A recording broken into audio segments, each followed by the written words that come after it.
మన ప్రభువును మన రక్షకుడైన యేసుక్రీస్తు ప్రశస్తమైన నామంలో గాస్పల్ ఆఫ్ గ్రేస్ మినిస్ట్రీ జబ్లాలి సంఘములో ఉన్న సహోదరులకు సహోదరులకు హృదయపూర్వక వందనాలు తెలియచెబుతూ, అలాగే ఫేస్బుక్ లైవ్లో ఉన్న పిల్లలందరికీ క్రీస్తు పేరట శుభాభివందనాలు. మరి దేవుడు గతించిన కాలమంతా మరి కాపాడి మరొక మారు మరి దేవుని సన్నిధిలో ఈ శుక్రవారపు ఆరాధనలో దేవుని వాక్యాన్ని ధ్యానించడానికి దేవుడిచ్చిన కృపాధన్యతను బట్టి దేవాతి దేవునికి వందనాలు తెలియచెప్పుతూ ప్రార్థన చేసుకుని వాక్యముతో దేవుడు మనతో మాట్లాడలాగున వాక్యాన్ని బట్టి ప్రార్థన చేద్దాం. ప్రార్థన చేసుకుందాం.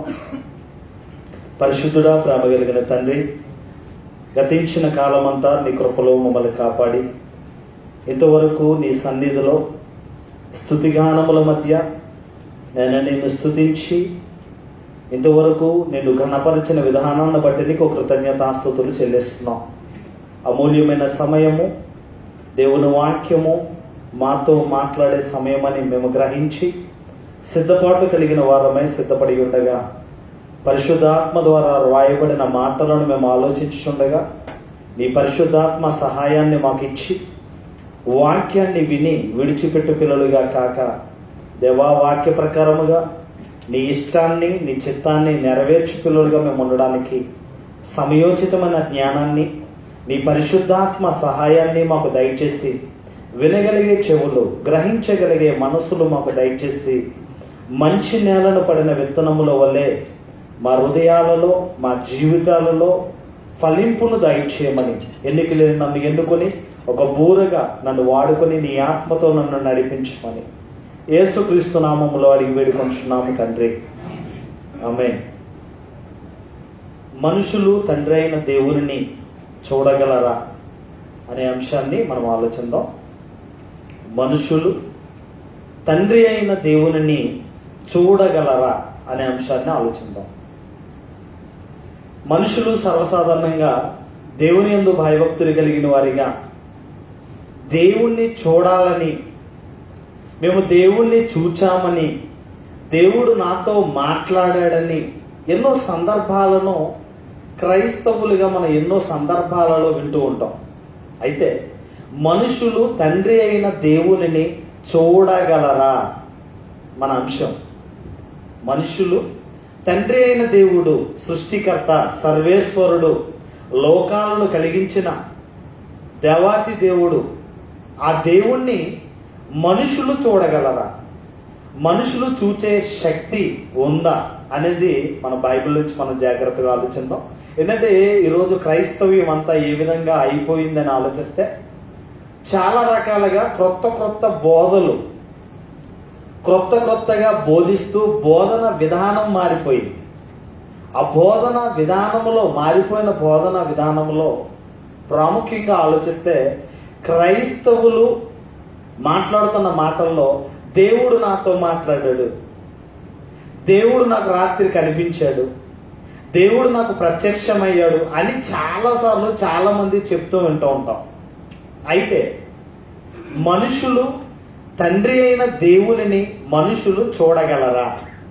బైబిల్ ఎంతవరకు సమర్థిస్తుంది, ఏది సత్యము అనేది మనం గ్రహించవలసిన అవసరం ఉంది. ఎందుకంటే ఈరోజు దేవుడిని అడ్డు పెట్టుకుని దేవుడు నాతో మాట్లాడాడండి, రాత్రి నాకు కనిపించాడు అని చెప్పేవాళ్ళు కూడా లేకపోలేదు. సమాజంలో సేవకులుగా బైబిల్ పట్టుకున్న వారు కానీ, విశ్వాసులుగా ఉన్నవారు కానీ దేవుడు నాకు కనపడ్డాడు, దేవుడు నాతో మాట్లాడాడు, దేవుడిని నేను చూచాను అని చెప్తున్న వాళ్ళు చాలా రకాలుగా ఉన్నారు. అయితే క్రైస్తవులుగా మనం వినడానికే పరిమితమైతే ప్రమాదం జరిగే అవకాశం ఉంది. వినదానిని మనం గ్రహించాలి. బైబిల్ మనం చదువుతున్నప్పుడు ఏది యథార్థమైనది, ఏది సత్యమైనది అనేది మనం తెలుసుకోవాలి. ఎందుకంటే ఈరోజు నకిలీ అనేది ఎక్కువైపోయింది.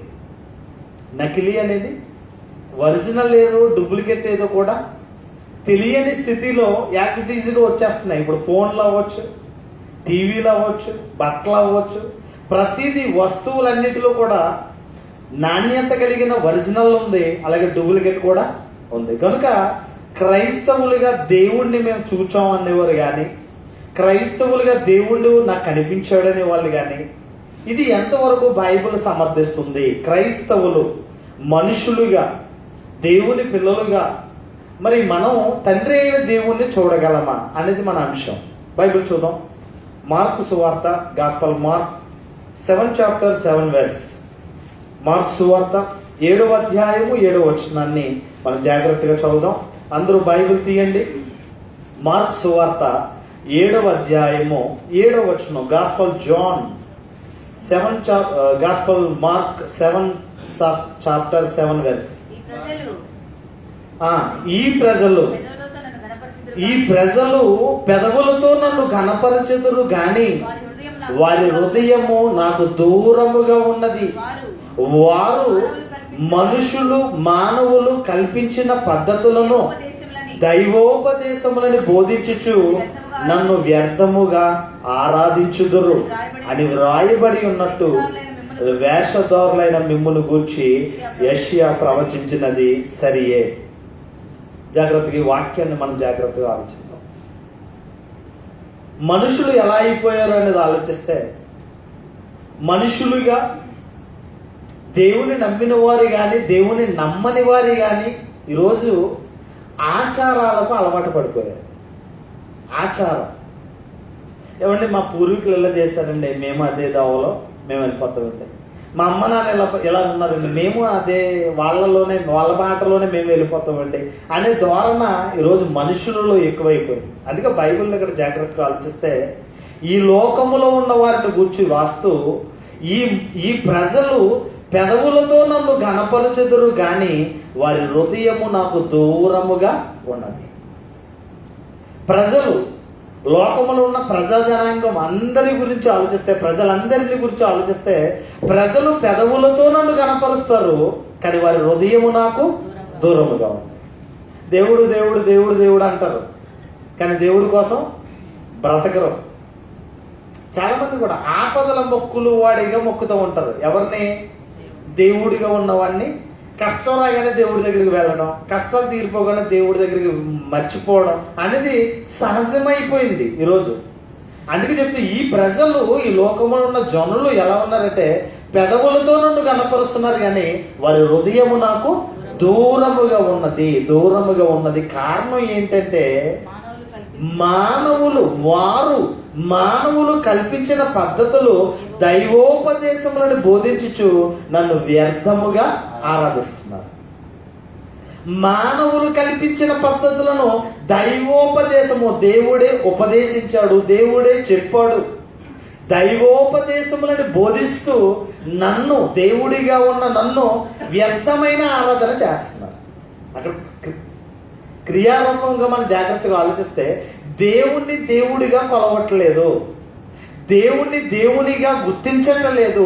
మనుషులు కల్పించిన పద్ధతులను బట్టి, మనుషులు కల్పించిన పద్ధతులనే దైవోపదేశం, దేవుడే ఉపదేశించాడు, దేవుడే మాకు తెలియచెప్పాడు అనేంత విధముగా నన్ను వ్యర్థమైన ఆరాధన చేస్తున్నారు అని చెప్తుంటారు. అంటే ఇక్కడ జాగ్రత్తగా ఆలోచిస్తే దైవోపదేశములను ప్రక్కన పెట్టి మనుషులే దైవోపదేశము చెప్పినట్లుగా చెప్తున్నారు. ఈరోజు సమాజం కూడా అలాగే ఉంది. యథార్థంగా ఉన్నట్లుగా వాక్యం చెప్తే కష్టం, ఈరోజు ఇబ్బంది. మంచివాడు, యథార్థంగా చెప్పేవాడు ఎప్పుడు లోకానికి విరోధిగానే, తర్కవాదిగానే, న్యాయవాది, యథార్థవాది తర్కవాదిగా మారిపోయే పరిస్థితి. ఎందుకు అని ఆలోచిస్తే ఈరోజు నిజం అనేది చాలా లోతుగా ఉంది, సత్యం అనేది బహు లోతుగాను, బహు దూరముగాను, సంకుచితముగాను ఉన్నది. అంటే చేజిక్కించుకోవాలి, సత్యాన్ని గ్రహించాలి, నిజాన్ని మనం తెలుసుకోవాలి. ఇక్కడ కూడా ఆలోచిస్తే వీళ్ళు ఏ విధంగా ఉన్నారంటే మనుషులు కల్పించిన పద్ధతులను దైవోపదేశములుగా బోధిస్తున్నారు. మనుషులు కల్పించిన పద్ధతులు. ఈరోజు వాక్యముగానే చెప్తే బాగుండేది. ఈరోజు అలా చెప్పట్లేదు. ఈరోజు వాక్యాన్ని వక్రీకరణ చేస్తున్నారు. ఈరోజు వాక్యాన్ని తమకు అనుకూలమైన విధంగా మలిచేసుకుంటున్నారు ఈరోజు. కనుక దైవోపదేశములుగా మనుషుల బోధ చేస్తున్నారు. దేవుని ఉపదేశాన్ని దైవోపదేశముగా బోధిస్తే బాగుండేది. అదే క్లియర్గా చెప్తున్నాడు ఇక్కడ. వారు మనుషులు కల్పించిన పద్ధతులు దైవోపదేశములను బోధించుచు నన్ను వ్యర్థముగా ఆరాధించుదురు. ఇక్కడ జాగ్రత్తగా ఆలోచిస్తే వర్షంలో మనుషులు కల్పించిన పద్ధతులు మనకు కనబడుతుంది. దేవుణ్ణి దేవుడిగా కొలువు చేయట్లేదు. ఇశ్రాయేలీయుల గురించి ఆలోచిద్దాం ఎగ్జాంపుల్గా. ఇజ్రాయేలీలు అంటే దేవుని స్వరూపం తెలుసు, దేవుని గుణగణాలు తెలుసు, దేవుని శక్తి తెలుసు. కానీ దేవుణ్ణి ఏ రూపాన్ని తీసుకొచ్చేసారు? ఏ రూపానికి తీసుకొచ్చారండి? దూడ, గడ్డి మేయు ఎద్దు రూపానికి తీసుకొచ్చేసారు. అంటే దేవుని ఔన్నత్యము, దేవుని మహిమను ఎక్కడ తీసుకొచ్చేసారు? చతుష్పాద జంతువు రూపానికి తీసుకొచ్చేసారు.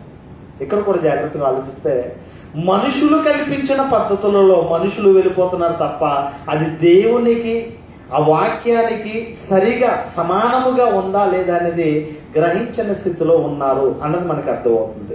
మరి దేవుణ్ణి ఎలా ఆరాధించాలి? యోహాను సువార్త, గాస్పెల్ జాన్ 4:24 యోహాను సువార్త 4వ అధ్యాయము.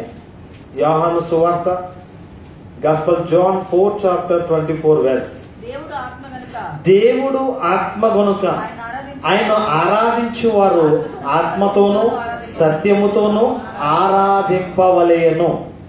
దేవుడు ఎలా ఉన్నాడు? దేవుడు ఎలా ఉన్నాడు? ఆత్మ. ఆత్మ అంటే కనిపించని అదృశ్య లక్షణం కలిగిన వాడు. ఆత్మ. ఆత్మ కనిపిస్తుందా?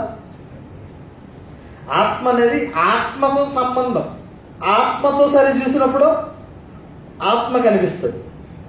ఇక్కడ దేవుడు అనేవాడు ఎలా ఉన్నాడు అనేది మొదట ఆలోచిస్తే, దేవుడు ఆత్మ కనుక ఆయన ఆరాధించువారు ఆత్మతోనూ సత్యముతోనూ ఆరాధింపవలేను. ఆత్మ, మనలో దేవుడు పెట్టిన ఆత్మతో దేవుని ఆత్మ లీనమవ్వాలి, ఏకమవ్వాలి. ఈ రెండు కలయిక జరగాలి, ఆత్మ కలయిక జరగాలి. ఇక్కడ జాగ్రత్తగా ఆలోచిస్తే దేవుడు ఆత్మ కనుక, దేవుడు ఎలా ఉన్నాడు? ఇప్పుడు దేవుడు అనేవాడు ఎలా ఉంటాడు? ఇప్పుడు ఆత్మస్వరూపి, ఆత్మ అని మనకు అర్థమవుతుంది. దేవుడు ఆత్మ కనుక ఆయన ఆరాధించేవారు ఆత్మతోనూ సత్యముతోనూ ఆరాధింపవలెను. ఆరాధింపవలెను. దేవుడు ఆత్మయున్నాడు, ఆత్మయున్నాడు. ఎగ్జాంపుల్గా కరెంటు ఉంది అనడానికి నిర్వచనం ఏంటి? సౌండ్ సిస్టమ్ పనిచేస్తుంది, లైట్ వెలుగుతుంది, ఏసీ రన్ అవుతుంది, వాయిద్యాలు మంచిగా సౌండ్ వస్తున్నాయి అనడానికి, మనకి కరెంటు ఉందనడానికి ఇన్ని నిర్వచనాలు మనకు కనబడుతుంది. కరెంటు ఉందా లేదా అనేది ప్లగ్ లో వేలు పెడితే ఆలోచించండి. ప్లగ్ లో వేలు పెట్టి అసలు కరెంట్ అనేది ఎలా ఉంటుంది, అసలు దాని ఔన్నత్యం ఏంటి చూద్దామని ప్లగ్ లో వేలు పెడితే ప్రమాదం జరిగే అవకాశం ఉంది. ఇక్కడ కూడా దేవుడు అనేవాడిని గురించి ఆలోచిస్తే దేవునికి ఉండవలసిన గుణగణాలు, దేవునికి ఉండవలసిన లక్షణాలు మనం చూడాలి. క్వాలిటీస్, అర్హతలు ప్రాముఖ్యమైనవిగా మనం చూడాలి. ఇక్కడ ఆలోచిస్తే దేవుడు అనేవాడు ఆత్మగా ఉన్నాడు. ఆయనను ఆరాధించేవారు, ఆయనను నమ్ముకుని ఆయనను ఆరాధించేవారు ఆత్మతో ఆరాధించాలి. మనుషులు కల్పించిన పద్ధతులతో కాదు, మనుషులు ఇచ్చిన కట్టడలు, మనుషులు ఇచ్చిన సూచనల మేరకు ఆరాధించడం కాదు. ఇదిగో దేవుడు ఆత్మై ఉన్నాడు కనుక మీరు ఆత్మతోనూ, మీ ఆత్మతోనూ సత్యము, నిజము, నిజమైనది, ఆ వాక్యాన్ని, ఆ సత్యమైనది ఆత్మతోనూ సత్యముతో ఆయన ఏం చేయాలట? ఆరాధించాలట. అంటే దేవుడు ఎలా ఉన్నాడు? ఇప్పుడు కనిపించని అదృశ్య లక్షణము కలిగిన వాడు, అదృశ్యుడు, ఆత్మస్వరూపి. దేవుడు ఉన్నాడా? దేవుడు ఉన్నాడా? ఉన్నాడు. ఉన్నాడని ఎలా రుజువు చేయగలం? దేవుడు ఉన్నాడా అంటే ఉన్నాడు. ఉన్నాడని నువ్వు ఎలా రుజువు చేయగలవు? ఈరోజు సమాజంలో అడుగుతున్న ప్రశ్న ఇదే. ఏమంటే మా దేవుడు ఇదిగోండి గుళ్ళో ఉన్నాడు, గోపురంలో ఉన్నాడు, శివాలయంలో ఉన్నాడు, మా అక్కడ ఉన్నాడు, ఇక్కడ ఉన్నాడు, అక్కడ ఉన్నాడు, కొండ మీద ఉన్నాడు, పుట్ట మీద ఉన్నాడు అని చెప్తున్నారు వాళ్ళు. మరి మీ దేవుడు ఎక్కడున్నాడు? మీ దేవుడు ఎలా ఉన్నాడు అనేది ఆలోచిస్తే ఇదిగో దేవుడు ఆత్మ. ఆయనను ఆరాధించేవారు ఆత్మతో, నీలో ఉన్న ఆత్మతో, నీవు తెలుసుకున్న సత్యమైన వాక్యముతో ఆయన ఏం చేయాలి? ఆరాధించాలి. వాక్యమే చివరిదాకా వెళ్ళిపోతే వాక్యమే దేవుడు, వాక్యమే దేవుడై ఉన్నాడు అన్నది మనకు క్లియర్గా అర్థమవుతుంది. ఇప్పుడు మనుషులు తండ్రి అయిన దేవుణ్ణి చూడగలరు, అసలే చూచే అవకాశం ఉందా అనేది ఆలోచిస్తే అసలు దేవుని అదృశ్య లక్షణాలను గురించి ఒకసారి రోమీయులకు రాసిన పత్రిక, రోమన్స్ 1 chapter 20 verse. రోమీయులకు రాసిన పత్రిక మొదటి అధ్యాయము 20వ వచనాన్ని ఆలోచిద్దాం. Romans 1 chapter 20 verse. మరియు ఆయన అదృశ్య లక్షణములు అనగా ఆయన నిత్య శక్తియు దేవత్వమును జగత్తుత్పత్తి మొదలుకొని సృష్టింపబడిన వస్తువులను ఆలోచించుట వలన తేటపరచబడుచున్నది కనుక వారు నిరర్తులై ఉన్నారు. జాగ్రత్తగా ఆలోచన. దేవుని అదృశ్య లక్షణం. అదృశ్య లక్షణాలు అనగానే ఆయన నిత్య శక్తి, దేవత్వము, జగత్తుత్పత్తి మొదలుకొని సృష్టింపబడిన వస్తువులను ఆలోచించటం వలన అసలు దేవుని గుణగణాలు ఏంటో మనకు అర్థమైపోతాయి అంటారు. కొంతమంది అంటారే దేవుడు లేడు, దయ్యం లేదు. వీళ్ళు ఏమంటారు? నాస్తికులు, నో గాడ్ అని బోర్డులు పెట్టుకుని తిరుగుతున్నారు. వెస్ట్రన్ యూరప్ కంట్రీల్లో నో గాడ్, దేవుడు లేడు, దయ్యము లేదు, నాస్తికులు అంటారు వాళ్ళు. నమ్మేవాళ్ళు ఆస్తికులు, నమ్మని వారు నాస్తికులు. దేవుడు లేడనేవారు. ఇప్పుడు దేవుడి గురించి ఆలోచిస్తే ఇదిగో దేవుడికి ఉండవలసిన లక్షణాల్లో అదృశ్యుడు, ఆయన నిత్య శక్తి, దేవత్వము, జగత్తుత్పత్తి మొదలుకొని సృష్టింపబడిన వస్తువులను నువ్వు ఆలోచించడం వల్ల దేవుని గుణగణాలు తేటపడతాయి అంటున్నాడు. దేవుడు ఎలా ఉన్నాడు? దేవుడు అనేవాడు ఉన్నాడా అంటే లేడనే వాళ్ళకి సమాధానం. దేవుడు లేడు అన్న వాళ్ళకి మీరు అడగవలసిన ప్రశ్న, గాలి ఉందా? మాట అర్థమవుతుందా? గాలి ఉందా? చూపించండి. గాలి ఉందా? బుడగలో ఉందా? బుడగలో ఉన్నదంటే చూపించండి. గాలి అది మనల్ని తాకుతుంటే ఆ తాకిడి మనకి ఆస్వాదంగా తెలుస్తుంది. దాని తాకిడి మనకు తెలుస్తుంది తప్ప దానిని మనం చూడలేము. అలాగే దేవుడు అనగానే అదృశ్యుడు, కంటికి కనబడని అదృశ్య లక్షణము కలిగిన ఆత్మస్వరూపి. ఆయన గురించి ఆలోచిస్తే చాలా క్లియర్గా చెప్తూ ఆయన అదృశ్య లక్షణములు, దాని గుణగణాలను ఎగ్జాంపుల్ గాలి కోసం ఆలోచిస్తే గాలి మనం తాకుతుంది, చక్కగా వెళ్తుంది. గాలి అమ్మ ఎంత బాగా వచ్చింది, ఎంత పైరి గాలి, ఎంత పిల్లగాలి అనే గాలిని ఆస్వాదిస్తూ ఉంటాం. అవును కదా? చల్లటి గాలి వచ్చింది ఒక్కసారి అంటాం, మనం పైరి గాలి అంటాం. అంటే ఆస్వాదిస్తున్నాం తప్ప గాలిని మనం చూడలేని తత్వం. అలాగే దేవుడు అనేవాడు అదృశ్య లక్షణములు కలిగిన వాడు, అదృశ్యుడు, నిత్య శక్తి కలిగిన వాడు, నిత్యము నిలిచేవాడు. ఆయన నిత్యము శక్తి కలిగిన వాడు. ఆయన నిన్న నేడు ఏకరీతిగా ఉన్నవాడు. ఆయన సృష్టి ఆరంభము నుండి అంతము వరకు ఆదియు అంతమును, ఆల్ఫయు ఒమేగాయు నేనే అని చెప్పుతున్న దేవుడు. ఆ దేవుడి గురించి మనం ఆలోచించినప్పుడు ఆయన అదృశ్య లక్షణాలను గురించి మనం ఆలోచిస్తే కంటికి కనబడని అదృశ్య రూపము కలిగిన ఆత్మస్వరూపిగా మనకు కనబడుతుంది. దేవుణ్ణి ఎవరు చూశారు, దేవుణ్ణి ఎవరు తెలియచెప్పారు అనేది మనం ఆలోచిద్దాం బైబిల్ నుంచి. యోహాను సువార్త 5వ అధ్యాయము, గాస్పల్ జాన్ 5 chapter 37 verse. యోహాను సువార్త 5వ అధ్యాయము 37వ వచనంలో, 5వ అధ్యాయము 37వ వచనంలో, మరియు నన్ను పంపిన తండ్రియే నన్ను గూర్చి సాక్ష్యం ఇచ్చుచున్నాడు. మీరు ఏ కాలమందైనను ఆయన స్వరము వినలేదు, ఆయన స్వరూపమును చూడలేదు. ఆయన ఎవరిని పంపెనో ఆయన మీరు నమ్మలేదు కనుక మీలో ఆయన వాక్యము నిలిచి ఉండలేదు. అండర్లైన్ చేసుకోండి ఈ వాక్యాన్ని, చాలా జాగ్రత్తగా ఆలోచిద్దాం. మరియు నన్ను పంపిన తండ్రియే నన్ను గూర్చి సాక్ష్యం ఇచ్చుచున్నాడు. ఈ మాట యేసుక్రీస్తు చెప్తున్నాడు. యేసుక్రీస్తు చెబుతూ నన్ను పంపిన వాడే నన్ను గూర్చి సాక్ష్యం ఇస్తున్నాడు అని చెప్తూ మీరు ఏ కాలమందైనను ఆయన స్వరము వినలేదు, ఆయన స్వరూపమును చూడలేదు. ఈ మాట ఎవరు చెప్తున్నారు? యేసుక్రీస్తు చెప్తున్నాడు.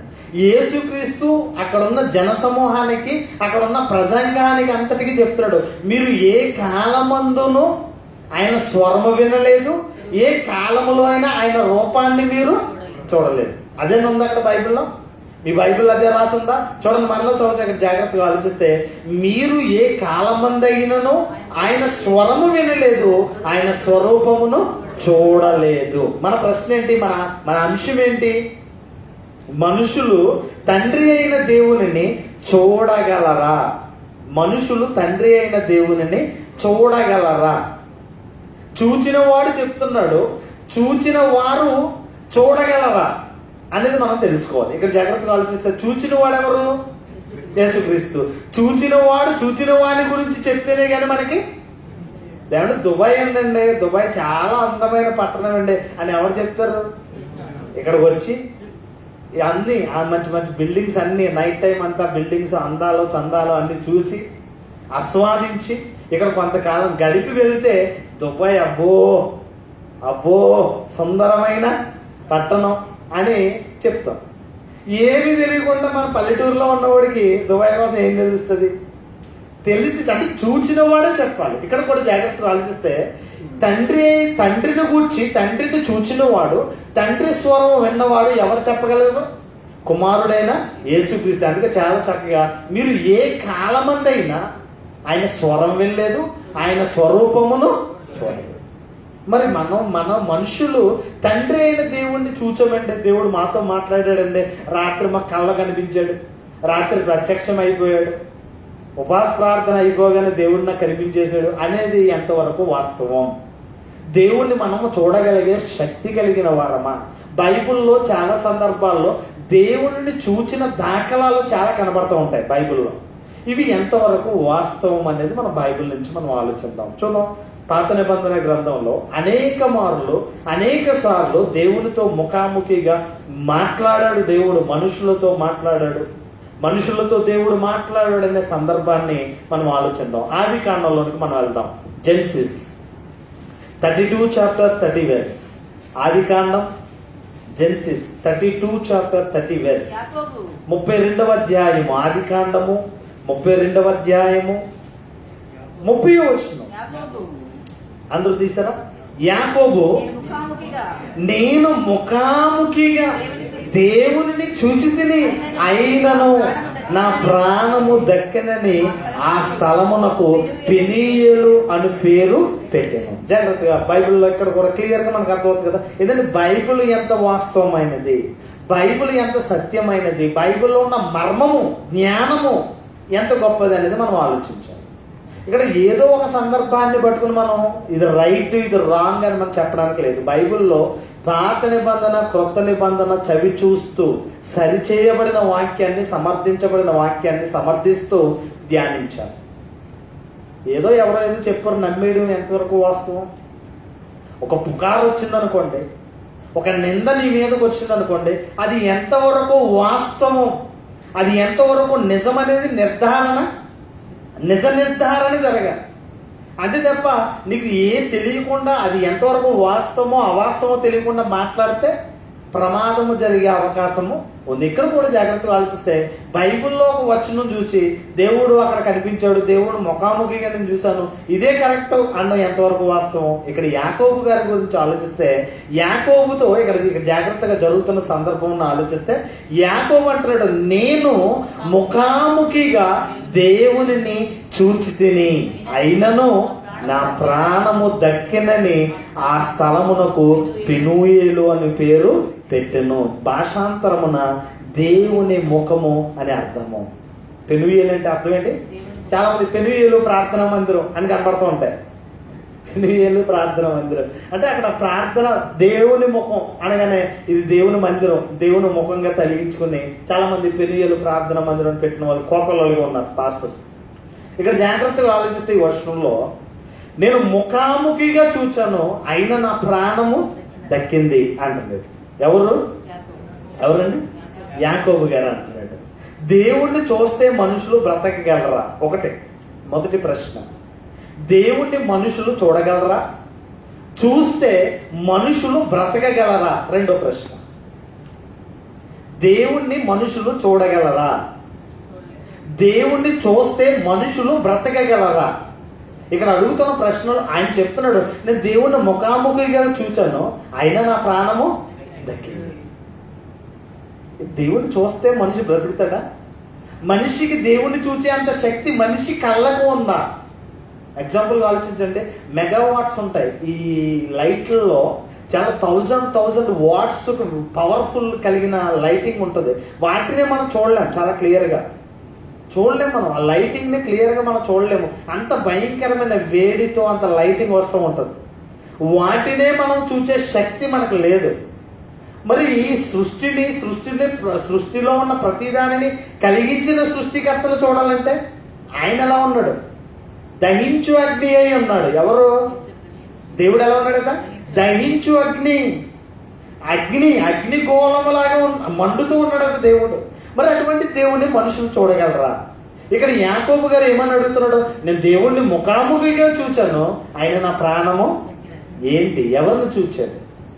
ఎవరిని చూచినట్లుగా బైబిల్లో రాయబడి ఉంది అనేది హోషియా గ్రంథంలోనికి వెళ్ళిపోదాం. హోషియా గ్రంథం తీయండి. హోషియా పేజ్ నెంబర్ వచ్చి 750. హోషియా గ్రంథం 12వ అధ్యాయము 3-4 వచనాలు మనం జాగ్రత్తగా ఆలోచిద్దాం. 750-751 పాత నిబంధన హోషియా గ్రంథం 750-751 పేజీ. హోషియా గ్రంథం 12వ అధ్యాయము, హోషియా 12 chapter 3-4 verse. తల్లి గర్భమందు యాకోబు తన సహోదరుడి మడమును పట్టుకునేను, మగసిరి గలవాడై దేవునితో పోరాడెను, అతడు దూతతో పోరాడి జయమొందెను. అండర్లైన్ చేసుకోండి, క్లియర్గా అండర్లైన్ చేసుకోండి. ఎక్కడ సందర్భం, ఎక్కడ ఆది కాండంలో జరిగింది, ఎక్కడ హోషియా గ్రంథములో దాని లింకప్. బైబిల్ అందుకని చదవండి. నేను ఎందుకు చెప్తానంటే బైబిల్ మనం చదవడం వల్ల జ్ఞానం వస్తుంది.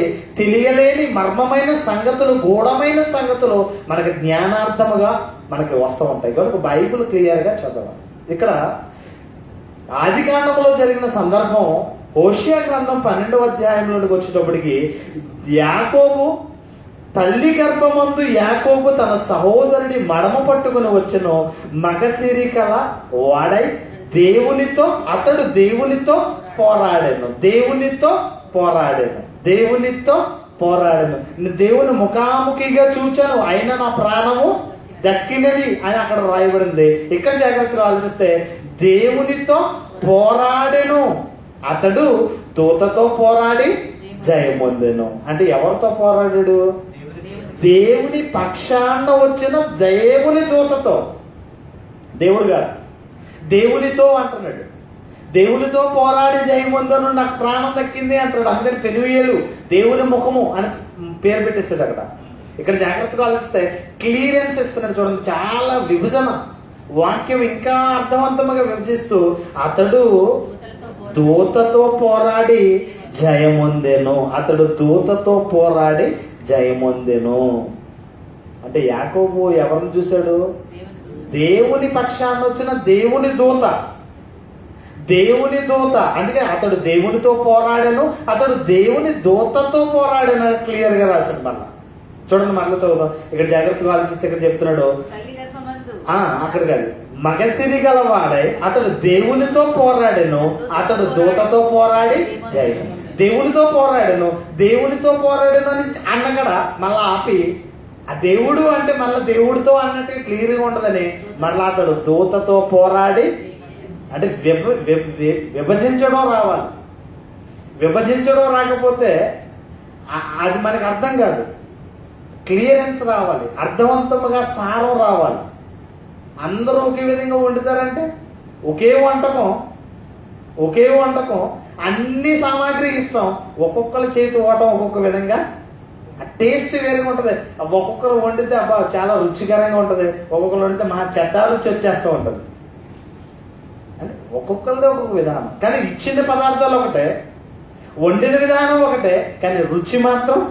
ఇక్కడ కూడా ఆలోచిస్తే బైబిల్ మనం చదువుతున్నప్పుడు అందరూ చదువుతారు, చదివే విధానము, ఆలోచించే విధానము, ధ్యానించే విధానము, దానిలో ఉన్న సారాన్ని తీసుకునే విధానం వేరుగా ఉంటుంది. ఇక్కడ కూడా ఆలోచిస్తే యాకోబు దూతతో పోరాడి జయమొందెను. క్లియర్ అవుతుంది అక్కడ. అంటే ఎవరు కనపడుతున్నారు అక్కడ? దేవుని పక్షాన వచ్చిన దూతతో పోరాడాడు అని అర్థం. ఇంకో సందర్భంలోకి వెళ్ళిపోతాం. రెండో వ్యక్తి ఎవరు అంటే మోషే గారు. ఎక్సోడస్, నిర్గమకాండం, ఎక్సోడస్ 33 chapter 20 verse. నిర్గమకాండం 33వ అధ్యాయము 20వ వచనాన్ని చదువుతాం. నిర్గమకాండం 33వ అధ్యాయం 20వ వచనం చెప్తాడు. మరియు ఆయన, నీవు నా ముఖమును చూడజాలవు, ఏ నరుడు నన్ను చూచి బ్రతకడనెను. మరియు యెహోవా, ఇదిగో నేను నా సమీపమున ఒక స్థలమున్నది, నీవు ఆ బండ మీద నిలువవలెను, నా మహిమ నిన్ను దాటి వెళ్ళుచుండగా ఆ బండ సందులలో నిన్ను ఉంచి నిన్ను దాటి ఎల్లు వరకు నా చేతితో నిన్ను కప్పెదను. జాగ్రత్త. ఈ వచ్చిన సందర్భాన్ని మనం ఆలోచిద్దాం. అంటే మోషే గారితో దేవుడు ముఖాముఖిగా మాట్లాడాడు కదా చాలా సందర్భాల్లో. మోషే కొండ మీదకి రాయగానే మోషే కొండ మీదకి వెళ్ళిపోయి ఒకసారి 40 దినాలు, మరొకసారి 40 దినాలు, మరొకసారి 2 సార్లు 2 విధాలుగా 40 సార్లు ఉపవాసం ఉండి మరి 10 ఆజ్ఞలు కలిగిన పలకలు, రాతి పలకలు, 2 పలకలు పట్టుకొచ్చాడు కదా అని మనం అనుకోవచ్చు. ఇక్కడ క్లియర్గా ఇక్కడ కూడా ఒక సందర్భాన్ని ఆలోచిస్తే మోషేని గురించి ఆలోచిస్తూ మోషేతో మాట్లాడుతూ, మరియు ఆయన, నీవు నా ముఖమును చూడజాలవు, నే నరుడు నన్ను చూచి బ్రతికడాను. మోషే మరి దేవుణ్ణి చూచినట్లుగా చాలా సందర్భాల్లో, కొండ మీద కలిసినట్లుగా, కొండ మీద దేవుడు ప్రత్యక్షమైనట్లుగా, మోషేకు చేతి వ్రాతతో రాయబడిన 10 ఆజ్ఞలు కలిగిన 10 commandments 2 పలకలు ఇచ్చినట్లుగా మనకు కనబడుతుంది కదా. అంటే ఇక్కడ జాగ్రత్తగా ఆలోచిస్తే చూడాలనే తపన ఉంది. ఎందుకంటే మనకి మామూలుగానే ఎవరైనా పరిచయం అవ్వరు అనుకోండి, ఫోన్లో ఈ మధ్య దిక్కుమాలిన ఫోన్లో చాలా సంబంధాలు వచ్చేస్తూ ఉంటాయి. పెళ్ళిళ్ళు కూడా ఫోన్లోనే పెళ్ళిళ్ళు అయిపోతాయండి. ఫేస్బుక్ ద్వారా ప్రేమించుకుని ఫేస్బుక్ ద్వారా పెళ్లి చేసుకున్న వాళ్ళు ఉన్నారు. ఫోన్లోనే చాలా. ఎందుకంటే ఒక మిస్ కాల్ రాగానే ఒక్కసారి ఏమంటే మీ వాయిస్ చాలా బాగుందంటే అయిపోయినట్టే. ఇంకా ఆడు ఇంకా ఫోన్ మిస్ కాల్ పెడతా ఉంటాడు, మెసేజ్ పెడతా ఉంటాడు. అక్కడి నుంచి ఈరోజు సమాజం అంతా ఎంత అలా అయిపోయిందంటే పొల్యూట్ అయిపోయింది, మొత్తం పాడైపోయింది, సమాజం మొత్తం పాడైపోయింది. అంటే మాట్లాడతాడు తప్ప దేవుడు ఎలా ఉంటాడో. మోషేకు ఉన్నది ఏంటంటే ఆతృత. అరే దేవుడు నాతో మాట్లాడుతున్నాడు, దేవుడు అంతమాల మాట్లాడుతున్నాడు, కానీ దేవుడు మనకే ఉంటుంది కదండి. ఎవరైనా ఫోన్ చేసి కొంచెం ఇసికించారనుకోండి, నన్ను గుర్తుపట్టలేదా సర్లే నేను అక్కడ గుర్తుంటాను అని పెట్టేసాం అనుకోండి, అక్కడి నుంచి ఫోన్ వస్తూనే ఉంటుంది, 2-3 సార్లు రింగ్ అవుతూనే ఉంటుంది. అంటే ఆతృత ఎవరు ఏమంటారు దాన్ని, యాంగ్జైటీ ఎక్కువైపోతూ ఉంటుంది, బీపీ రేజ్ అయిపోతూ ఉంటుంది. ఇక్కడ కూడా జాగ్రత్తగా ఆలోచిస్తే ఈ వర్షంలో దేవుడు మాట్లాడుతుంటే మోషే ఇశ్రాయేలుకి నాయకుడు ఉండి న్యాయకత్వం లక్షణాలతో నడిపిస్తున్నాడు. కానీ దేవుణ్ణి మాత్రం మోషే ఎప్పుడు చూడలేదు. అడుగుతున్నాడు, నువ్వు ఎలా ఉంటావు, నేను చూడాలి ఒక్కసారి నేను చూడాలనుకుంటున్నాను అడుగుతుంటే దేవుడు ఆయనతో మాట్లాడుతూ, మోషే నీవు నా ముఖమును చూడజాలవు. మోషే నువ్వు నా ముఖాన్ని చూడజాలవు, ఏ నరుడు నన్ను చూచి, నన్ను చూస్తే మనిషి చచ్చిపోతాడు, నన్ను చూస్తే చాలు మనిషి చచ్చిపోతాడు, బ్రతకడు అంటాడు. నన్ను చూస్తే మనిషి బ్రతకడు అంటాడు. ఈ సందర్భాన్ని జాగ్రత్తగా ఆలోచించినప్పుడు మరి మోషే ఎవరిని చూచాడు? వెనుక భాగం చూసినట్లుగా నేను చెయ్యి అడ్డు పెడతాను, నువ్వు బండ సందుల్లో ఉండి చూడు, నేను నన్ను దాటిపోయిన తర్వాత నువ్వు నన్ను చూడాలి అని ఎక్కడ అంత క్లియర్గా ఎందుకు రాయించాడు? ఎవరిని చూచాడు అనేది చాలా ప్రశ్నార్థకం. ఇక్కడ కూడా జాగ్రత్తగా ఆలోచిస్తే, నన్ను ఏ నరుడు చూచి బ్రతకడు అంటే దేవుణ్ణి చూస్తే మనిషి బ్రతకడు. ఈ కళ్ళకు ఆ కెపాసిటీ లేదు. మనిషి ఏమంటే సూర్యుని మనం చూడగలమని చెప్పండి మీరు. ఎగ్జాంపుల్గా సూర్యుడిని ఇప్పుడు బగబగ మండుతున్నాడు, ఏసీ ఫుల్గా పెట్టుకున్నా కారు వేడిచ్చేస్తుంది, మామూలుగా రావట్లేదు, అసలు ఆవిరైపోతుంది. అంత భయంకరమైన వేడిలో ఎంత చాలా టెంపరేచర్, చాలా ఉష్ణోగ్రత చాలా ఎక్కువైపోయింది. ఆ సూర్యుడినే మనం చూడలేము. ఒకసారి అలా చూస్తే మనకు లేనిపోయిన తుమ్ములన్నీ వస్తూ ఉంటాయి, తుమ్ములు వచ్చేస్తూ ఉంటాయి. ఒక్కసారి 2 సార్లు అలా చూస్తేనే చూడలేము, ఒక 2 సెకండ్లు చూడలేము మనం. మరి దేవుణ్ణి ఎలా చూడగలం? ఇక్కడ అదే మనం ప్రశ్నిస్తే, ఇదిగో నన్ను చూడలేవు, నన్ను చూచిన నరుడు బ్రతకదు, నన్ను చూచిన నరుడు బ్రతకదు. జాగ్రత్తగా దేవుని లక్షణం, అసలు దేవుడు అనేవాడు ఎలా ఉన్నాడు అనేది ఆలోచిస్తే, కీర్తన గ్రంథం 50వ కీర్తన 3వ వచనంలో ఆలోచిద్దాం. Psalms 50 chapter 3 verse. 50వ కీర్తన 3వ వచనంలో, మన దేవుడు వేం చేయుచున్నాడు, ఆయన మౌనముగా ఉండడు, ఆయన ముందర అగ్ని మండుచున్నది, ఆయన చుట్టూ ప్రచండ వాయువులు విసురుచున్నవి. చాలు, ఆయన ముందర అగ్ని మండుచున్నది, ఆయన ముందర అగ్ని. మనం అనుకుందాం మోషే చూశాడే అనుకుందాం. చూడాలంటే మోషే అసలు బ్రతుకుంటారు కదా, అగ్నికి ఏమైపోతాడు? మీరు ఆలోచించండి, అగ్నికి ఏమైపోతారు? మొత్తం ఆ వేడికి మొత్తం సృహ కోల్పోయినంత పరిస్థితి అయిపోద్ది, కాలిపోతారు.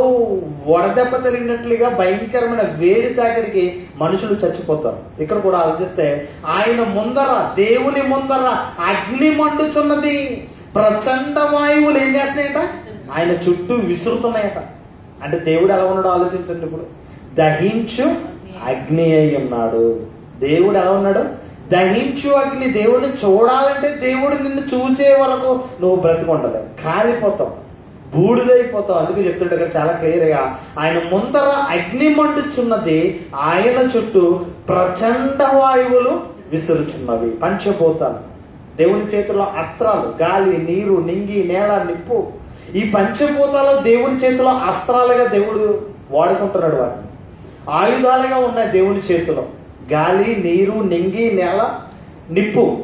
ఇవి జాగ్రత్తగా ఆలోచిస్తే ప్రచండ వాయువులు విసురుతున్నాయట, ఆయన ముందర అగ్ని మండుతున్నట్లుగా మనకు కనబడుతుంది. అసలు దేవుని మాట ఎలా ఉంటది? 46వ కీర్తన ప్రక్కనే 6వ వచనం చూడు. 46:6, 46 చాప్టర్ 6 verse. జనములు ఘోషించుచున్నవి, రాజ్యములు కదులుచున్నవి, ఇదిగో దేవుని కంఠ ధ్వని వినిపింపగా భూమి మైనము వలె, క్యాండిల్ వలె, ఒక మైనము వలె భూమి ఏమైపోతుందట? కరిగిపోతుందట.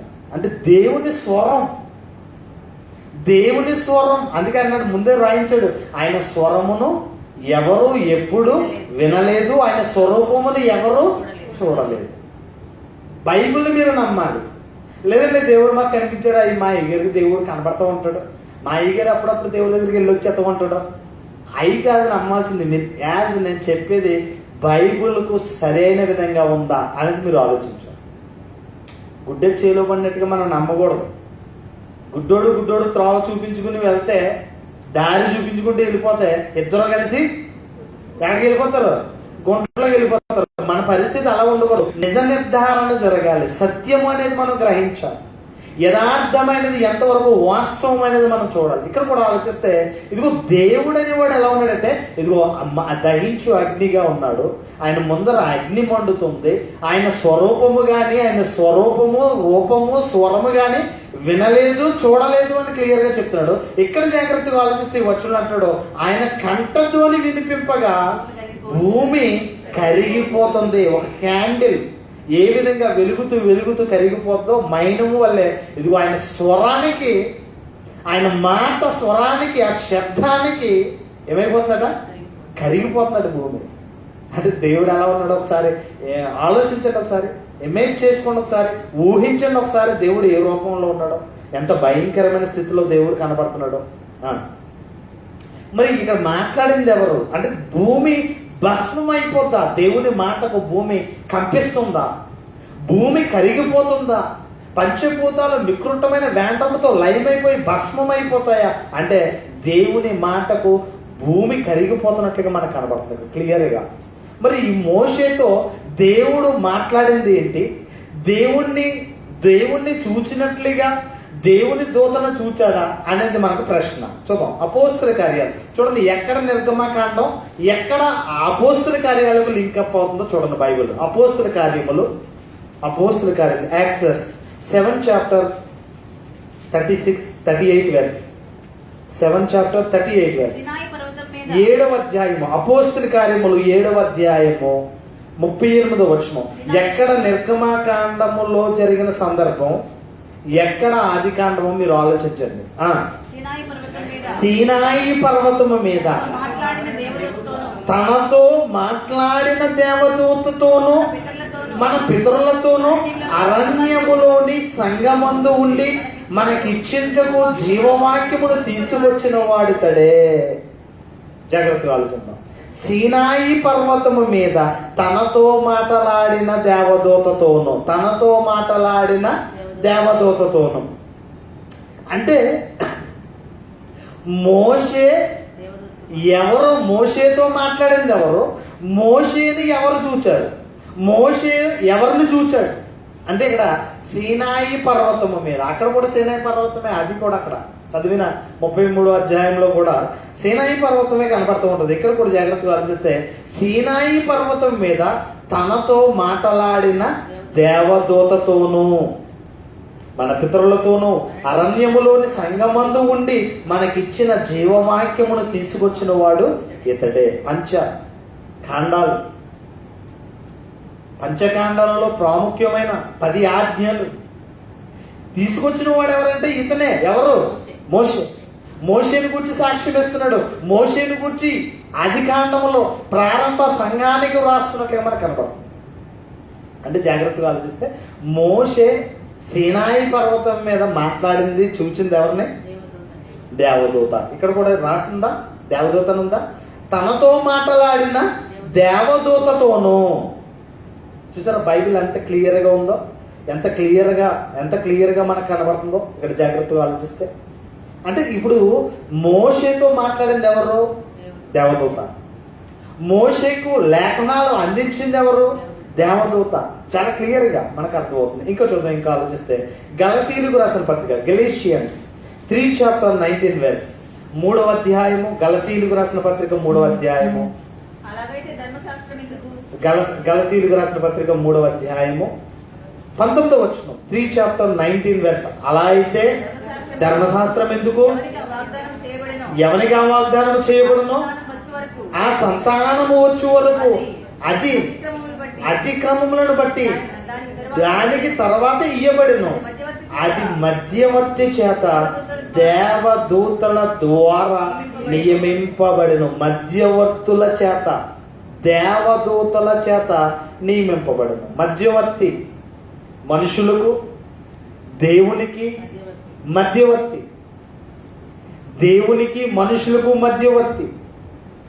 దేవదూతల చేత ఆ నిబంధన, ఆ ధర్మశాస్త్రము ఇయ్యబడి ఉంది. చాలా క్లియర్గా మరలా చదువుదాం. అలా అయితే ధర్మశాస్త్రం ఎందుకు?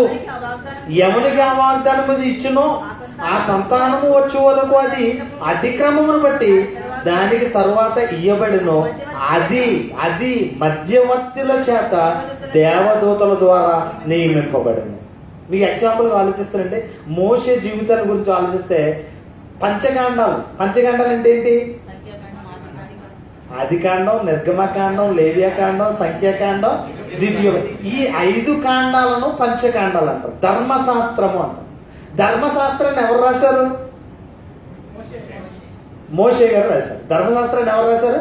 మోషే గారు రాశారు.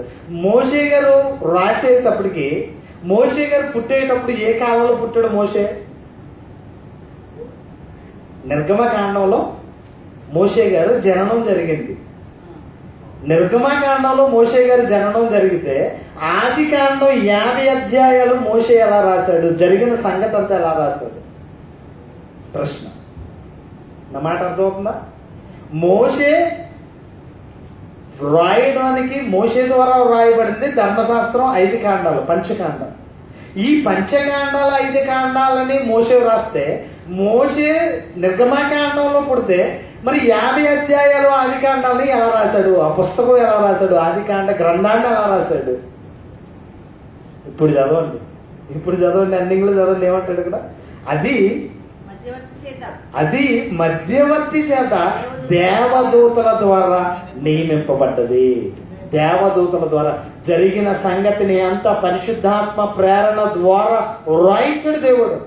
దేవదూతలు మధ్యవర్తి ఉండి జరిగిన సంగతులు, జరిగిన సృష్టి ఆరంభం అంతా కూడా దేవుడు చెప్తూ ఉంటే ఇక్కడ రాశాడు దేవుడు. కలుగును గాక అంటే ప్రతిదీ ప్రకృతిలో జరుగుతున్న ప్రతిదీ కూడా సువర్ణాక్షరాలతో ధర్మశాస్త్రంగా రాయబడింది. అది ధర్మశాస్త్రము ఎలా రాయబడిందట? ధర్మశాస్త్రము ఎలా రాయబడిందని చెప్తుండే ఎండింగ్ లో, మధ్యవర్తి చేత దేవదూతల ద్వారా నియమింపబడ్డది. మోషే ఎలా రాసేసాడు? ప్రకటన గ్రంథం ఎలా రాశాడండి యోహాను గారు? దేవుడు ఎక్కువగా ప్రేమించాడు కదా, దేవుడు ఎక్కువగా ప్రేమించిన యోహాను గారు ప్రకటన గ్రంథం ఎలా రాశాడు? ఆత్మస్థుడై పరిశుద్ధాత్మ ప్రేరణ ద్వారా దర్శనం జరుగుతుంది రాస్తాడు. ఎక్కడుండి? పద్మాసు దీవుల్లో ఉంది. పరిశుద్ధాత్మ ద్వారా ప్రేరేపించబడిన వాడే దర్శనము ద్వారా జరుగుతున్న దర్శనం కళ్ళ ముందు జరిగిపోతుంది. అంతా చూస్తూ రాస్తున్నాడు. ఇక్కడ కూడా జాగ్రత్తగా చూస్తే పరిశుద్ధాత్మ ప్రేరణ ద్వారా మధ్యవర్తులుగా దేవదూతల ద్వారా నియమింపబడిన ధర్మశాస్త్రాన్ని రాస్తున్నాడు. అర్థమవుతుందా? అంటే ఇక్కడ జాగ్రత్తగా ఆలోచిస్తే యాకోబు గారు ఎవరిని చూశాడు? దేవదూతలు చూశాడు. మోషే గారు ఎవరిని చూశాడు? మోషే గారితో ఎవరు మాట్లాడారు?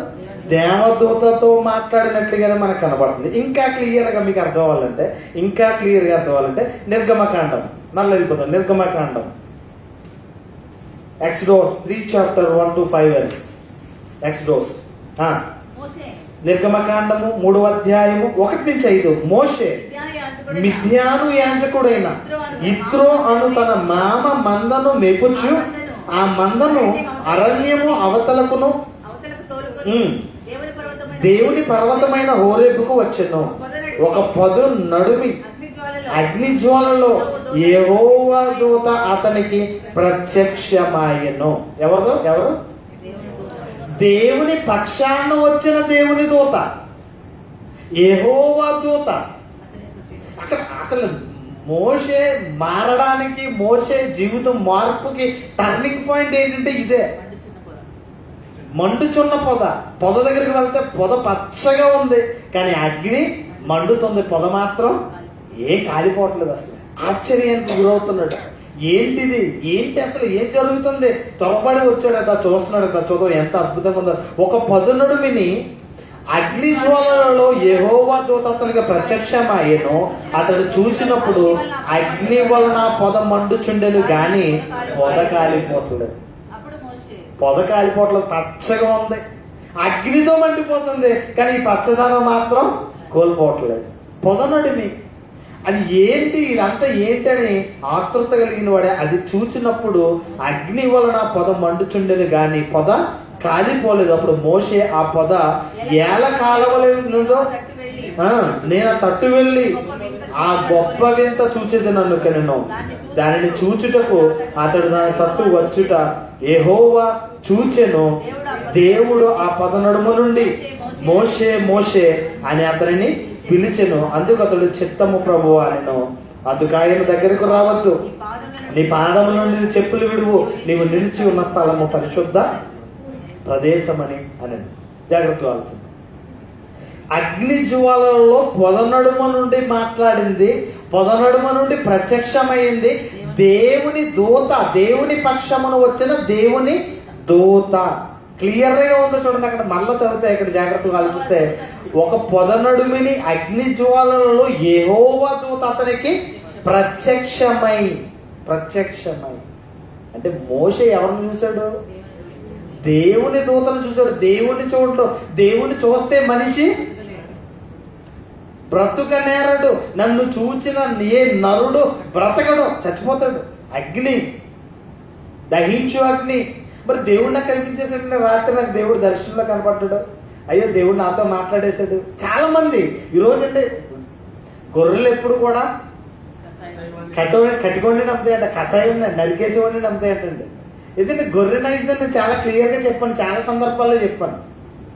ఏనాడు ఆ మేపేవాడు తొట్టులో పెట్టుకుని తీసుకెళ్ళండి. బండిలో తొట్టులో పెట్టి పల్లకి మీద మోసుకెళ్ళినట్టుగా మోసుకెళ్ళాడు. ఎవడు? మేపే నిజమైన కాపరి ఏనాడు కూడా తన గొర్రెను చిన్నప్పుడు ఏదో భుజాల మీద ఎత్తుకుని ఉండొచ్చు అంతే. తర్వాత పెద్ద ఎదిగిన తర్వాత తొట్టులో పెట్టుకుని తీసుకెళ్ళేవాడు ఎవడు? కసాయివాడు తీసుకెళ్తాడు. కూర్చోబెట్టి ఆహారం పెట్టాడు. ఏ మంచి కాపరి కూడా మంచి ఆహారం ఉన్న చోటికి దీన్ని తీసుకెళ్తాడు తప్ప దీన్ని కూర్చోబెట్టి ఆహారం పట్టుకొచ్చేస్తాడు. అక్కడ కూడా బాగా నమ్ముద్ది. ఇంకా ఏ రోజు కూడా తీయని బెల్లం నీళ్ళు అట్టించాడు. ఎవరు?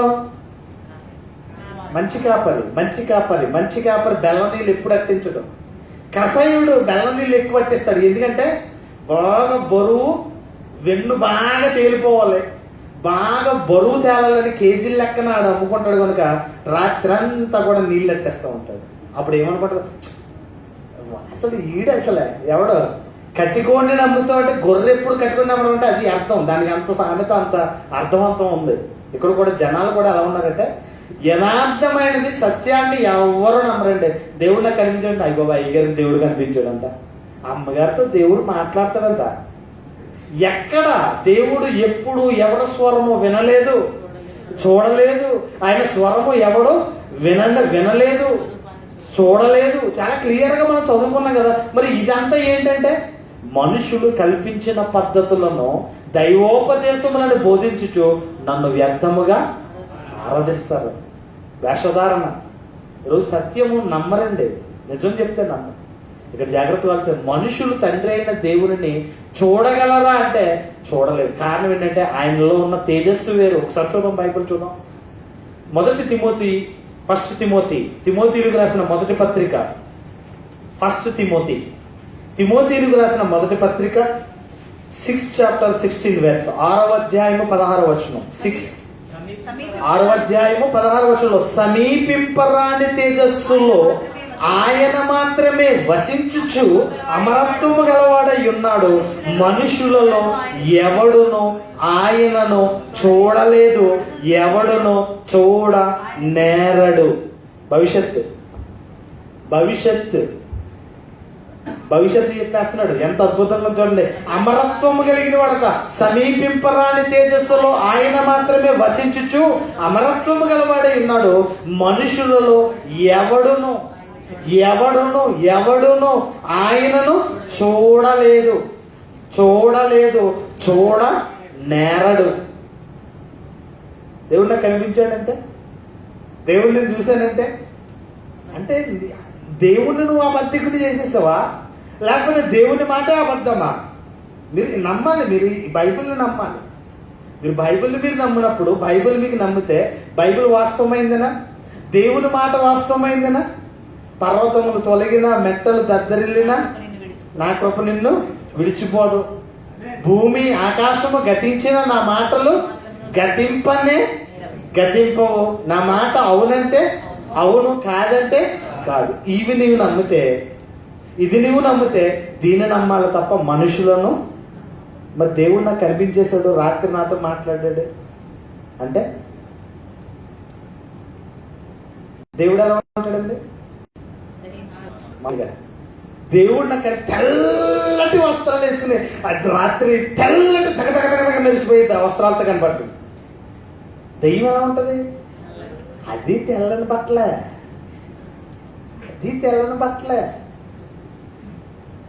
శ్మశానాల్లో చూపెడతా ఉంటారు, మల్లెపూలు వాసన గమ్మున వచ్చేస్తూ ఉంటుందట. జుట్టులాగా పూసుకుంటుందట. తెల్లటి వస్త్రాలు. రామ్ గోపాల్ వర్మ సినిమాల్లో బాగా చూపెడతా ఉంటాడు. అంటే దేవుడు అలాగే ఉన్నాడు, దయ్యం కూడా. సేవకుడు వైట్ అండ్ వైట్ వేస్తున్నాడు. లోకంలో రాజకీయ నాయకుడు ఈడు ఒకటే. అర్థమవుతుందా? ఆడు వైట్ వేసేస్తాడు కదా. రాజకీయ నాయకుడు వైట్ అండ్ వైట్ వేస్తాడు, సేవకుడు వైట్ అండ్ నువ్వు ఒకే లెక్క కట్టేస్తావు. నువ్వు ఆడు లోకంలో బలాదూరిగా బతికేవాడు, రొచ్చులో ఉన్నవాడు. వీడు సేవకుడు అంటే దేవునిలో పరిశుద్ధంగా, అంటే ఇద్దరు రూపాలు ఒకటే, కానీ మనుషుల మనస్తత్వము జీవితము వేరు. ఇక్కడ కూడా ఆలోచిస్తే దేవుడు అనేవాడు అమరత్వము కలిగిన వాడు. వసించుచు, ఎంత అద్భుతంగా రాయించడం, ఎంత బాగుందో. సమీపింపరాని తేజస్సులో ఆయన దేవుడు మాత్రమే వసించుచు అమరత్వము గలవాడై ఉన్నాడు. మనుషులలో ఎవడును ఆయనను చూడలేదు. ఎవడును భవిష్యత్ నేరడు. కనిపించాడంటే వీడు అబద్ధికుడు, వీడు దొంగ బోధకుడు, వీడు దొంగ, వీడు దేవుణ్ణి అడ్డు పెట్టుకుని పబ్బం గడిపే బోధకుడు వీడు అని మనకు క్లియర్గా అర్థం. చూడనేరడు అంటే దేవుడేనండి. దేవుడిని మనం ఎప్పుడు చూస్తాం? చచ్చిన తర్వాత చూడగలం. ఎప్పుడు చూస్తాం మనం? చచ్చిపోయిన తర్వాత. ఏమంటే స్వర్గం నరకం ఎవడు చూసి వచ్చాడండి. బతికినంత కాలము తిని హ్యాపీగా ఉంటే ఇదే స్వర్గం, చచ్చిపోతే ఇదే బాధలు అనిపిస్తే ఇదే నరకం అనేవాళ్ళు కూడా లేకపోలేదు. ఒకవేళ దేవుడి కోసం చెప్పి దేవుడు నమ్మకమ్మా, దేవుడు గొప్పోడమ్మా, పరలోకం ఎత్తాడమ్మా, స్వర్గం ఎత్తాడమ్మా, కైలాసాన్ని ఇస్తాడమ్మా అని అనుకో, నువ్వు చూసొచ్చేవేంటి అనేవాళ్ళు కూడా లేకపోలేదు. ఇక్కడ జాగ్రత్తగా ఆలోచిస్తే అమరత్వము కలిగిన వాడు దేవుడు, స్వర్గానికి తీసుకెళ్లేవాడు, నిత్య జీవాన్ని ఇచ్చేవాడు దేవుడు. ఆయన మాత్రమే మనం ఎప్పుడు చూడగలమంటే ఈ జీవితం ముగించిన తర్వాత మరొక జీవితంలో ఆత్మరూపిగా నువ్వు దేవుడిని చూడగలవు. ఆత్మలో నువ్వు ఆయనలో లీనమై ఉండగలవు. మనందరం అక్కడి నుంచి వచ్చిన వాళ్ళమే. మనలో ఉన్న ఆత్మ దేవునిలో నుండి మనకు వచ్చిందే. మరలా ఈ ఆత్మ ఎక్కడికి వెళ్ళిపోద్ది? మొన్న అనేది వెనుకొట్టి వల్లే మరలా మన్నుకు చేరును ఆత్మ తాను దయచేసిన దేవుని యొద్దకు వెళ్ళిపోద్ది. దాని చోటికి అది వెళ్ళిపోవాలి. ఇక్కడ జాగ్రత్తగా ఆలోచిస్తే అమరత్వము కలిగిన వాడు దేవుడు, అమరత్వము కలిగిన వాడై ఉన్నాడు. మనుషులలో ఎవడును ఆయనను చూడలేదు, ఎవడును చూడనేరడు. ఆయనకు ఘనతయు శాశ్వతమైన ప్రభావమును కలిగియుండునుగాక. ఆమేన్.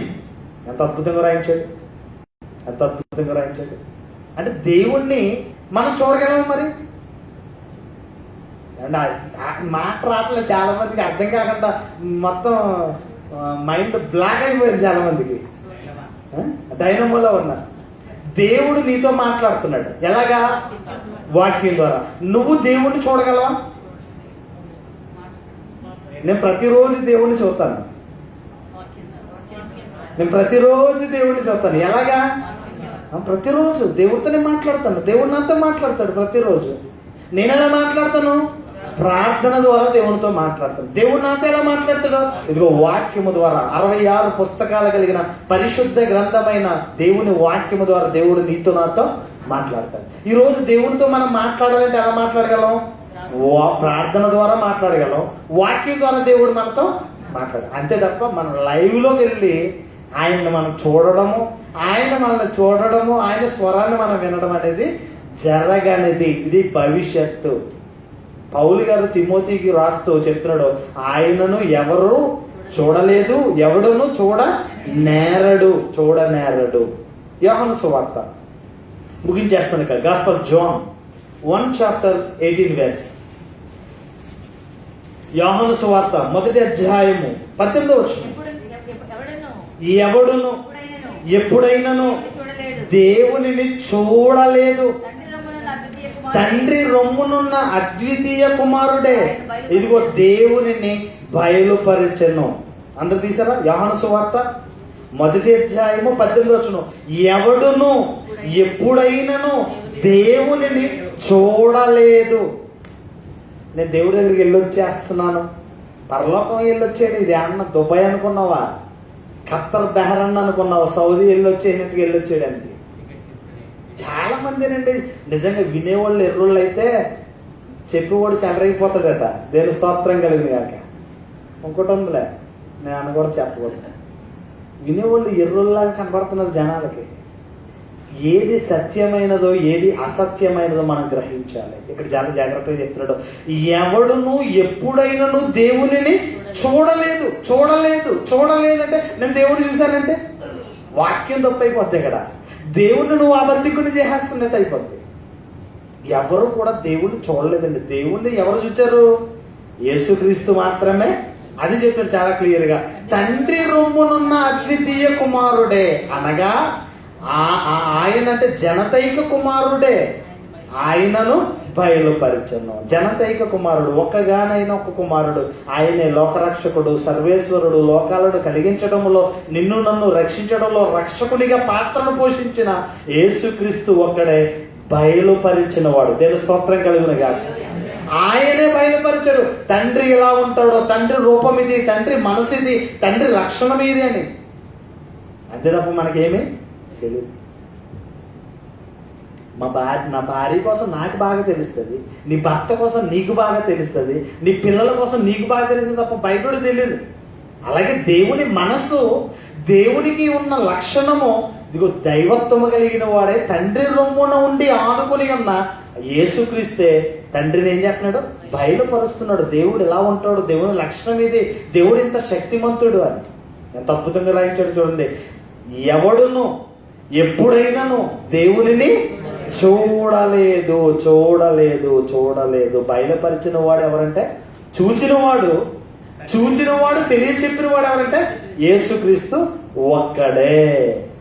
మనుషులు తండ్రి అయిన దేవునిని చూడగలరా? చూడలేం. బాహ్య రూపముగా చూడలేం, కానీ వాక్య రూపంగా దేవుణ్ణి మనం చూడగలం. వాక్య రూపంగా మనం చూడగలం. చాలా మంది మెడత మేధావులు ఉంటారండి. వీళ్ళకి ఒక వాక్యం గుర్తొచ్చేయాలి అంటే, హృదయ శుద్ధి కలిగిన వారు దాని సమాధానం మీరు చెప్పరా అని అడగొచ్చు నన్ను. దానికి కూడా నేను సమాధానం. హృదయ శుద్ధి గల వారు ధన్యులు, వారి దేవునిని చూచేయగలరు. ఒకసారి దీన్ని దృష్టిలో పెట్టుకుని వాక్యాన్ని మనం ఆలోచిద్దాం. చూడండి.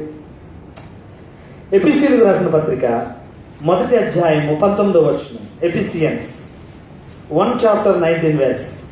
ఎఫెసీయులకు రాసిన పత్రిక 1వ అధ్యాయము 19వ వచనం.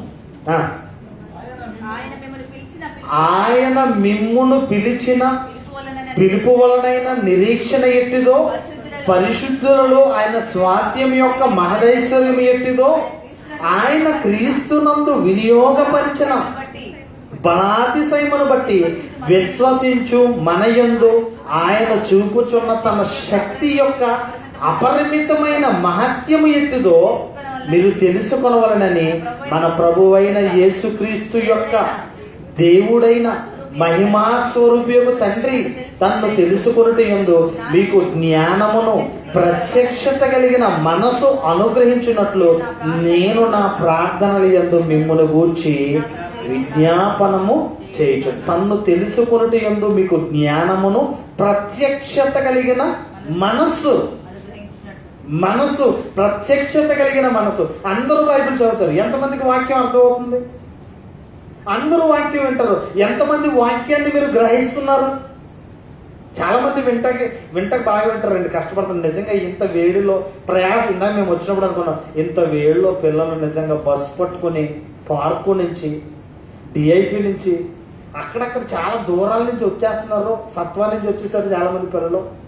ఇంత ప్రయాసపడి వస్తున్నారు. నిజంగా వీళ్ళ ప్రయాస చాలా గొప్పదని మనం ఆలోచిస్తున్నాం. మీరు ఇంత వచ్చిన వాళ్ళు మీరు ఏమర్థం అవ్వాలి మీకు?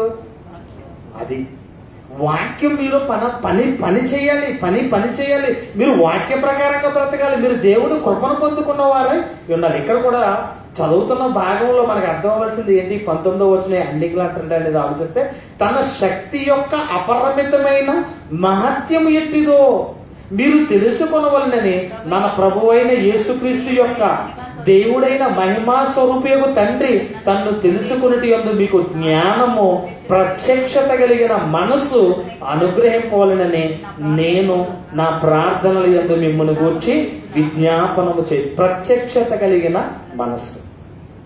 హృదయ శుద్ధి గలవారు ధన్యులు, వారి దేవునిని. ఎవరు హృదయ శుద్ధి కలిగిన వారై ఉన్నారు? నీతిమంతుడు లేడు, అందరూ పాపము చేసి దేవుడు అనుగ్రహించు మహిమను. హృదయ శుద్ధి అనేది ఎప్పుడు జరుగుతుంది? హృదయ శుద్ధి కలిగిన వాడపై నువ్వు ఉంటే ఎప్పుడు దేవుని చూస్తావు? ఇది ప్రత్యక్షత కలిగిన మనసు, ఆ జ్ఞానము నీలో ఉంటే ఆత్మరూపిగా దేవుణ్ణి నువ్వు చూడగలవు తప్ప, ఆత్మస్వరూపిగా వాక్యములో దేవుణ్ణి చూడగలవు తప్ప, ప్రత్యక్షత కలిగిన మనసు కలిగిన వాడపై చూస్తే తప్ప దేవుడు నీకు కనబడ్డాడు. దేవుడు నువ్వు చూడలేవు. ఇంకా ఇంకా క్లియర్గా ఆలోచిస్తే 6వ అధ్యాయం యోహాను సువార్త 46వ వచనం. 6వ అధ్యాయం యోహాను సువార్త 6వ అధ్యాయం 46వ వచనం. యోహాను సువార్త 6:46. దేవుని యొద్ద నుండి వచ్చిన వాడు తప్ప మరి ఎవడునూ తండ్రిని చూచి ఉండలేదు. ఈయనే తండ్రిని చూచి ఉన్నవాడు విశ్వసించువాడే నిత్య జీవము గలవాడు. జీవహారం నమ్ముతున్నావా? తండ్రి రొమ్మునున్న ఆనుకొని ఉన్న యేసుక్రీస్తు తప్ప. ఎంత అద్భుతంగా రాయించాడు చూడండి, ఎంత బాగుందో. దేవుని యొద్ద వచ్చిన వాడు తప్ప మరి ఎవడు తండ్రిని, దేవుని యొద్ద నుండి వచ్చిన వాడు ఎవరు? యేసుక్రీస్తు. దేవుని బయలుపరిచింది ఎవరు? దేవుని రూపము గాని దేవుని స్వరాన్ని గాని విన్నది ఎవరు? చాలా క్లియర్ గా చెప్తున్నాడు ఇక్కడ, చాలా క్లియర్ గా చెప్తున్నాడు. దేవుని యొద్ద నుండి వచ్చిన వాడు తప్ప మరి ఎవడు తండ్రిని చూచి ఉండలేదు. ఈయనే తండ్రిని చూచి ఉన్నాడు. విశ్వసించు వాడే నిత్య జీవం. నిత్య జీవం కలిగిన వాడే హృదయ శుద్ధి కలిగిన వాడు. హృదయ శుద్ధి కలిగిన వాడే దేవునిని చూడగలిగిన వాడు. అర్థమవుతుందా? ఇంకా క్లియర్ గా రోమీలకు రాసిన పత్రిక, రోమన్స్ చివరిగా 10వ అధ్యాయం 17వ వచనం. 10:17 రోమీలకు రాసిన పత్రిక. కాగా వినుట వలన విశ్వాసము కలిగెను, వినుట క్రీస్తును గూర్చిన మాట వలన కలిగెను. కాగా వినుట వలన విశ్వాసము కలుగును. వాక్యాన్ని బట్టి దేవుని నమ్మాలి. ఎవరో చెప్పిన దాన్ని బట్టి దేవుడు గొప్పోడమ్మా, అదమ్మా, ఇదమ్మా, అది కాదు. వాక్యాన్ని బట్టి నీ జీవితంలో దేవుడు నీకు చేసిన మేలులను బట్టి నువ్వు దేవుడిని నమ్మాలి. వినుట వలన, వాక్యాన్ని ఎక్కువగా వినడం వల్ల ఏమొస్తుంది? విశ్వాసం. వినుట వలన విశ్వాసం వస్తుంది. వినుట క్రీస్తును గూర్చిన మాట వలన కలుగుతుందట. క్రీస్తును గూర్చిన మాట వలన నీకు విశ్వాసం. విశ్వాసంలో గొప్పలు అయిపోవాలంటే మీరు ఏం చేయాలి? ఎప్పుడు కూడా వాక్యాన్ని వినండి ఉల్లాసంగా. ఏది దేవుని వాక్యం. ఎక్కువగా దేవుని వాక్యం వినాలి. ఎక్కువగా దేవుని వాక్యం వింటే ఏమొస్తుంది? విశ్వాసం. విశ్వాసం ఉంటే ఏమవుతుంది?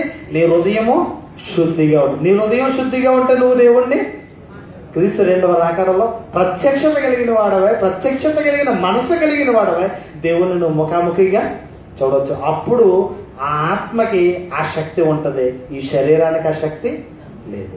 మనుషులు తండ్రి అయిన దేవుని చూడగలరా? ఈ శరీరంలో దేవుణ్ణి చూడలేము. ఈ కళ్ళతో దేవుణ్ణి చూడలేము. వాక్యము రూపంలో ఈ కళ్ళలో మనం వాక్యము ద్వారా దేవుణ్ణి చూడగలం. సత్యాన్ని నమ్మండి, వాక్యానుసారంగా బ్రతకండి. విశ్వాసము వినుట వలన ఏమొస్తుంది? మనకి విశ్వాసం కలుగుతుంది. కనుక మరి దేవునిలో మీరు బలమైన పాత్రలుగా మీరు అందరూ ఉండాలని.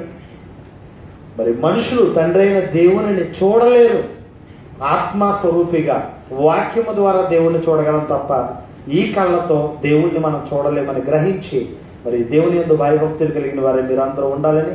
విత్తబడిన వాక్యము మన వినికుడిలో ఫలింపును దయచేయును గాక. పరిశుద్ధాత్మ దేవుడు విత్తబడిన వాక్యము ద్వారా సంఘములో ఫలింపును, ఆత్మలో తీవ్రత, పరిశుద్ధాత్మ ప్రత్యక్షత కలిగిన మనసును దేవుడు మనందరికీ దయచేయును గాక. ఆమేన్. మంచిది. లైవ్ ఆపేనన్నా అందరూ